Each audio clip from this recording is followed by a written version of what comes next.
สบายดีทุกท่านมื้อนี้เฮาอยู่ที่สาขาตะแขกแขวงขมวนเด้อห้านเพชรสยามแสงเจ้าสำหรับรถนี่จะมีมือ1มือ2สายเดิมเนาะมีให้เอกสารครบเจ้าท่านใดอยากได้รถรุ่นใดเนาะมีโปรโมชั่นพิเศษของแจกของแถมหลายๆอย่างส่วนลดราคาพิเศษสามารถมาเลือกมาชมได้เดี๋ยวพาทุกท่านเข้าไปเบิ่งรถข้างในเด้อว่ามีรุ่นใดแน่ไป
เจ้าฝากไปถึงทุกท่านเด้อ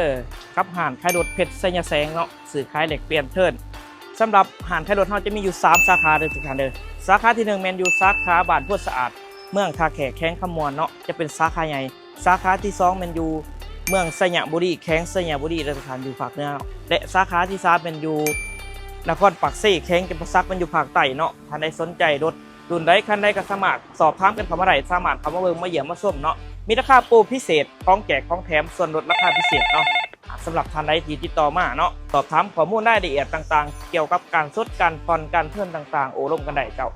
ฝากติดตามเลยทุกท่านกับห้านขายรถเพชรสยามแสงเนาะขอขอบใจลูกค้าทุกท่านหลายๆ